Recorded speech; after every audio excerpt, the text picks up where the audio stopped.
सबसे पहले बात करेंगे छत्तीसगढ़ में कोरोना की स्थिति की। छत्तीसगढ़ में कोरोना विस्फोट हुआ है। प्रदेश में कोरोना से 3 लोगों की मौत हुई है, तो वहीं 24 घंटे में कोरोना के 450 नए मामले सामने आए हैं। रायपुर में सबसे ज्यादा संक्रमण बढ़ रहा है।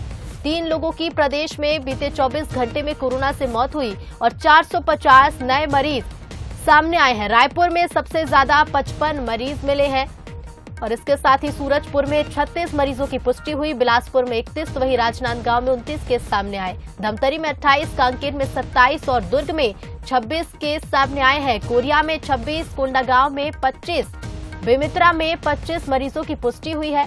सरगुजा में 25 मरीज सामने आए, तो वहीं महासमुंद में 21 नए कोविड पेशेंट मिले हैं और प्रदेश में पॉजिटिविटी रेट 10.40% पर पहुंच गया है।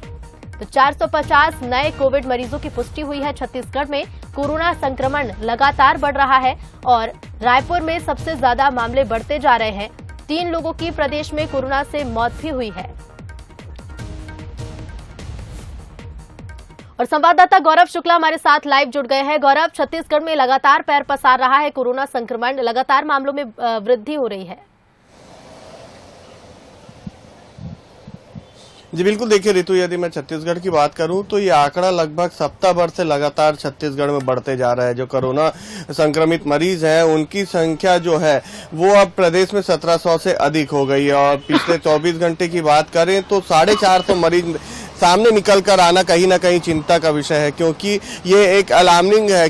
यदि लोग अलर्ट नहीं होते हैं तो कहीं ना कहीं इसका खामियाजा आने वाले समय में और भुगतना पड़ सकता है। यदि पॉजिटिविटी दर की बात करें तो 10.40 तक पहुंच गया है पॉजिटिविटी दर। इसे लेकर अब लोगों को भी अलर्ट होने की जरूरत है। 3 मौतें हुई हैं। 3 मौतों में रायपुर, बिलासपुर और राजनांदगांव, सबसे अधिक मरीज रायपुर में ही एक्टिव है। 219 एक्टिव मरीज है रायपुर में। और उसके साथ ही साथ यदि हम बात करें तो दुर्ग जिले, राजनांदगांव, धमतरी और बिलासपुर ये ऐसे जिले हैं जहां पर लगातार संक्रमित मरीजों की संख्या जो है उसमें इजाफा हो रहा है और 26 जिले प्रदेश के अब इसकी चपेट में आ चुके हैं। धीरे धीरे आंकड़ा बढ़ते गया, लेकिन कहीं पर भी इसे लेकर लोग अलर्ट नजर नहीं आ रहे हैं और स्वास्थ्य अमला के मुताबिक उनके द्वारा तैयारियां पूरी कर ली गई है, चाहे बेड की बात कर ले या फिर वैक्सीन या फिर उसके अलावा जो टीके लगते हैं, टीके और बेड की व्यवस्था जो है वो पूरी है। पिछले ही सप्ताह जो है एक मॉकड्रिल भी किया गया था पूरे प्रदेश में और तैयारियों का जायजा लिया गया था और मुख्यमंत्री भूपेश बघेल ने खुद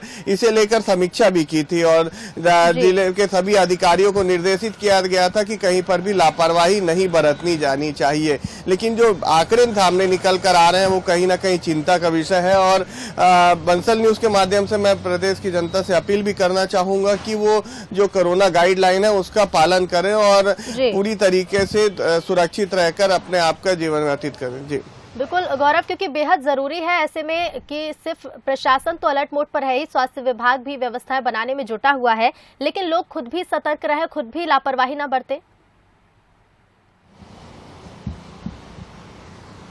जी बिल्कुल, क्योंकि जब तक लोग खुद अलर्ट नहीं रहेंगे, सतर्क नहीं रहेंगे, तब तक चाहे स्वास्थ्य विभाग की बात कर ले या फिर जिम्मेदारों की बात कर ले, उनकी तैयारियां किसी भी तरीके से काम नहीं आएगी। क्योंकि लोग ही हैं जो भीड़ में एक साथ इकट्ठा होते हैं या फिर जो मास्क पहनकर रहने की अपील जो है स्वास्थ्य विभाग कर रहा है वो कहीं दिखते नजर नहीं आ रहा है।